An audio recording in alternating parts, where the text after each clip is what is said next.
Hey guys, this is Shantae with Brown Sugar Talks coming to you on this day.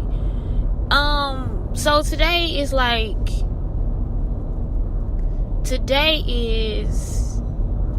Wellness Wednesday. But what came across my mind is like the color.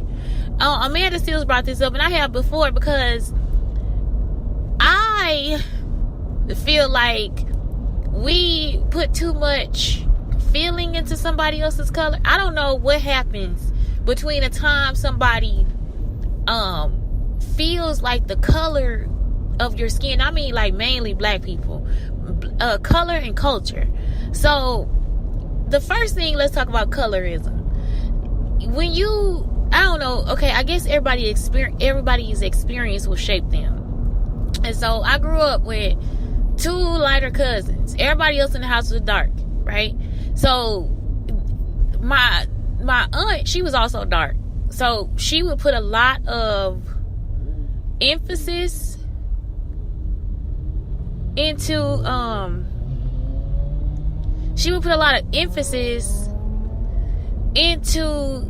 her children, right? Like, nothing, they had to have the best soap, they had to have the best, it was just, everything was the best. Like, even my grandma, like, I remember I got my first apartment, nobody got me furniture, right? I had to get my own furniture. I was scraping trying to get my own furniture. My cousin already had furniture.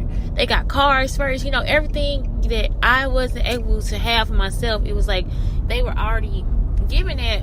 And it was like also by my grandmother, which is the same grandmother of us, of all of us. So I'm just like, man, like, that's awesome. Like, she got a house, and then they furnished the whole house. It was just like, man, it just a lot. Like, just came with being a light-skinned person. But then I started to realize, like, how many problems my cousins would have. Like the jealousy of other people. They weren't able to be self-sufficient. Just things like that. I would be like, man, that's something that I don't want, because I always wanted my own self-sufficient thing. I didn't want to depend on my grandmother to give me anything. Like, I feel like, well, if she put me in this position where she doesn't want to give those things to me, then therefore I would earn them. You know what I'm saying? Like, I earn them myself. Or she would give me something and then tell me I have to pay her for it. It's like, well, I don't need to pay you for that, because you gave them something and it's willing. Like, you gave that to them willingly, So to me, I was just like, the color of your skin doesn't matter if you got all these other external issues that go on too, or internal things as well, because just because a person's skin is lighter doesn't mean that they don't have some insecurities, or they don't have the same problems, or none of that happens, or whatever. Sometimes they could even be more jealous of you as a dark-skinned person with confidence, rather than them being secure with who they are. That's not all light-skinned people, but I'm just saying some light-skinned people are. Then the kicker was, because I was like, man, because I used to tell my students, like, once you get older and you're around people that are more like you, that think on the same realm as you do, then you will, once you're around people on your same kind of like education level, then you would then therefore, relate more. They would be more relatable. You could then therefore make friends, because these people are your group. These are your people, And I thought this, I'm still thinking this as I go through grad school. So I'm in grad school, and I meet these two sisters, and they're lighter, right? And one of them told me, well, if you're too dark, my grandmother wouldn't want you in our family, because you're not lighter than a paper bag. I was like, whoa, like, that's, if I hadn't had my experience as a child, maybe that would have did something to me. But I was like, maybe I don't want to be a part of your family then, because I like dark skin. I like when the sun is out, and I like when I get a tan. I mean, I do. It's just, these are things that I enjoy, So then the other sister was upset because she was darker, but she was actually just, to me, another light-skinned person. But her other sister looked so much, her complexion was so much brighter than hers, that her family would shun her and say that she was darker. I was like, this is some new level shit for me. That was some new, I was like, what the hell is going on with the world? You gonna grow up and then teach hatred to yourself? And I mean, this girl was down about it, and it's because her experience was different. So in that room, in that moment, the sisters wanted me to feel less than them. They actually wanted me to go into myself and protect myself. And it's like, I don't have to do that, because I don't have a problem with my skin color. I don't have a problem with yours, you know.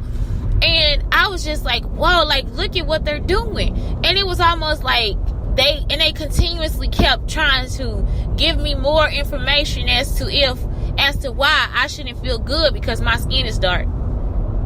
Also, I'm an actor. That's what happens. Like, they tell you your nose big, your eye little, your feet too big. They tell you anything not to give you the part. Anything. They looking for a stereotype. So if you start off with acting and you already the rejection and all this other stuff that you can't change nothing about yourself. You can't change your nose. You can, but why would you? You can't change your skin color. You can change your hair with a wig. That's about it. I mean, it's some things you just won't be able to change. And so that's the entertainment industry. And these people actually sat in front of me and thought that I would fall for the okie doke. I'm not falling for that shit. And y'all shouldn't either. If somebody's making you feel less than them because of their skin color, then we got some real fucking problems going on. Because, and I don't mean it to be rude or mean, because I don't know what that feels like, right? Like, even after I did one show, I saw all these images of these black men with lighter skinned girls, and they got the nice hair and and a nice body and all this stuff, and I'm just looking like, oh, okay, I guess that's what they want. But that does not mean that a man does not still want you. Like, that doesn't mean that you don't have a chance at being loved or being in love or being seen as being beautiful. Because then you also have Viola. The juxtaposition of that is Viola Davis. You have your beautiful Angela Bassett. She is gorgeous. Like, you have all these older women that are Taraji P. Henson. You have all these women that have these beautiful skin colors and skin tones, and we all are gorgeous. And it's just like, what do you bring to the table? Because some men actually care about what you bring to the table. And when they say bring to the table, because at first I was like, that shit confusing as hell. But really, I'm pretty sure most women have something to bring to the table, unless your ass lazy and don't want to work. I don't know, but it's almost like that's about it. And even if you didn't want to work and you stayed at home, there's still something you bring it to the table for that man. Like, every man is not going to want the same type of woman. Just like you don't want the same type of man. So worrying about somebody's color, that part, I'm just like, I don't get it. I don't get how you don't see how beautiful your dark skin is or how beautiful your light skin is. It's like, you have to know that you are that gorgeous, because you are. That's why Beyonce wrote the song. Everybody ain't got to be Beyonce. And let me tell you this right here, you are Beyonce. Beyonce has her insecurities too. She has her problems just like you do. So that's the whole thing that I'm trying. It's like, you have to get that self-love. And I mean, you gotta really love it. And you don't have to present to the world that you have. And I don't know, you can probably help you go through it. But at the same time, it's just something about yourself that you have to find. It's yourself. Like, that love for yourself, it's like, can't nobody just come snatch that from you. And that's exactly what they were trying to do, snatch my love for myself. Because at the time I was losing weight, I was all fit and stuff. My clothes was too big. You know what I'm saying? Like, I thought I was looking good. And I had somebody, because after a horrible relationship, I was able to get myself together. Now, what if after the horrible relationship, I'm sitting in their face and they telling me my color messed up? I don't think they still would have got to me, though, because I already been through that. Like, when you already seen that shit firsthand, it's like, you can't. I'm not lighter than a paper bag. What?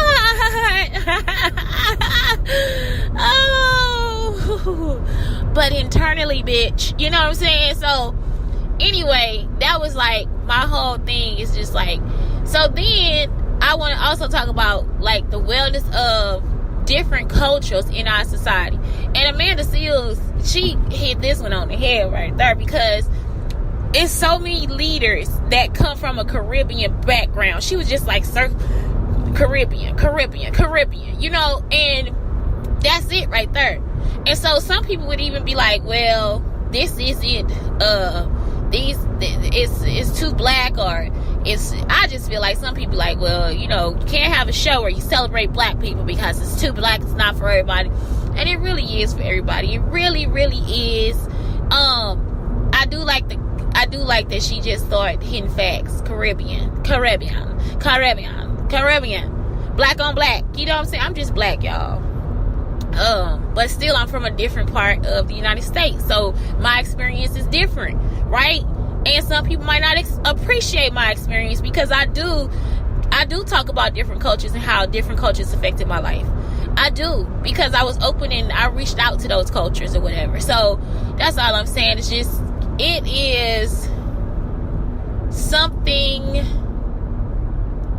just some of the most gorgeous things. It's some of the most, I don't know. What I'm saying is, like, she started speaking about how different cultures, how many different cultures were in Hollywood. How many, like, Songhalese and West Indian and West African. I mean, just so Nigerian. You know, like, it's so many different personalities that are part of that.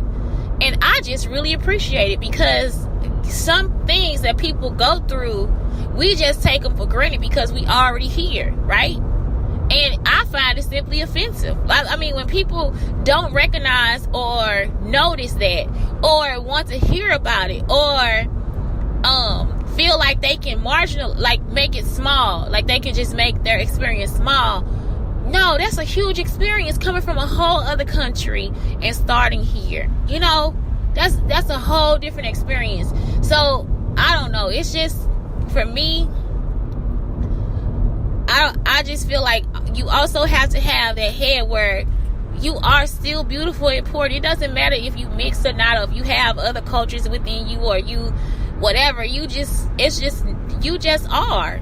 You just are. And if you just are, then you just accept who you are. Like, it's too many times that we take ourselves and make ourselves smaller for other people.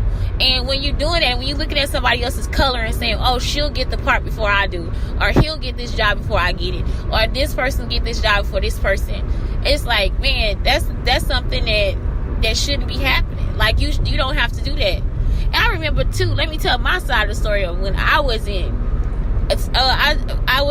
was with a person, can't say a friend, but a person, and she was telling me she wanted this job, and she's a lesbian. So I was like, okay. But when they saw her, well, she didn't get the job, you know. And I was like, well, is it because of your name? I was like, they probably gave a job to a man. And she got so offended. She was like, no, because in my mind, it doesn't work like that. I understand what she's saying, but at the same time, it wasn't like I was trying to offend her. And I don't think that in my mind it worked like that either. But I wasn't trying to say, okay, well, because you're a lesbian, you didn't get the job. No. I was just trying to say that sometimes as women, we still get looked over for positions because they want to give that pay and that title to a man. That's whoever that is that's interviewing you. And sometimes it does happen. It really does happen. And we can't deny it, because you got to still look at the statistics and everything else that's put in front of us.